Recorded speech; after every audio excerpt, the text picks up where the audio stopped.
Greetings, students. Welcome to Chapter 5, Keywords and Concepts about Sense and Perception. So, first we're going to define sense and perception. So, a sensation is when sensory information is detected by a sensory receptor, right? This is literally the act of your eye seeing light or your nose encountering an odor, right? Nothing has happened to it yet. It just exists.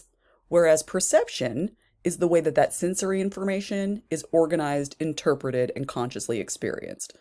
We're all probably going to sense the same things, but the way that we perceive them is going to be very, very different, right? Something that is too cold for you will not be for me, and vice versa. Okay? So the conversion from sensory stimulus energy, so the light, whatever, into action potential in your brain is known as transduction.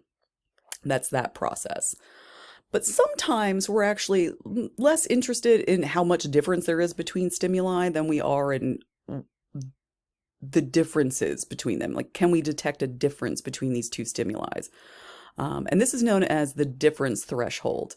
So we're going to learn about Weber's law here. And this is the idea that the difference threshold is a constant fraction of the original stimulus, as the example illustrates. This is the cell phone in the theater example. So let me actually explain this for you. It was just too much to put on a slide. So let's imagine you're in a darkened movie theater, and all of a sudden, some human who is rude decides to take out their phone and check TikTok. How bright is that phone going to be in that movie theater? Now, alternately, if you were, say, sitting in a classroom with all the lights on, windows open, everything going, and somebody pulls out their phone to check TikTok, are you even going to notice the difference in the brightness of the room? Probably not. And that's because the effect of the light in the darkened space is much greater than the effect of the light in the light space, right? So it's a matter of how we can see the difference based on what's around it. Okay, so that's Weber's law. Moving on. We learned about amplitudes and wavelengths and all the things. Now, this applies to both light and sound, so that's kind of why we have to cover it a lot. So when we talk about a wave, we talk about the amplitude of the wave. This is the distance from the center line to the top point of the crest or the bottom point of the trough.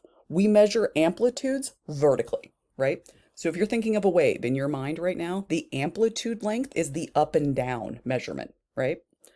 Whereas the wavelength, it's even in the name, length, refers to the length of the wave from one peak to the next. We measure a wavelength horizontally. Okay? And you're like, super, how does this apply to anything? Moving on. Frequency refers to the number of waves that pass like a certain point in a given time period. And this is often expressed in terms of hertz or cycles per second. Easiest way to think of frequency is pitch, right? The more waves that pass in a shorter period of time, the higher the frequency is going to be. It's going to be higher pitched, right? It's going to sound very, very high. Whereas the slower those waves are, it's going to sound much lower. It's going to sound like a bass, right? Because it's much slower.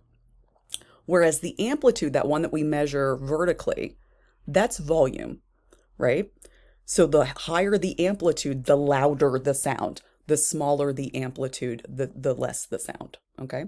And then applying that to the visible light spectrum, the longest light waves we perceive as red, okay?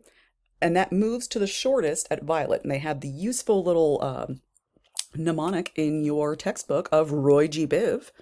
And that is the exact order in which we see the light waves, right? So the longest ones are red, and slightly shorter are orange, slightly shorter than that are yellow, shorter than that are green, then blue, then indigo, and we get to the very shortest light waves at violet. All right, I'll see you in the next video.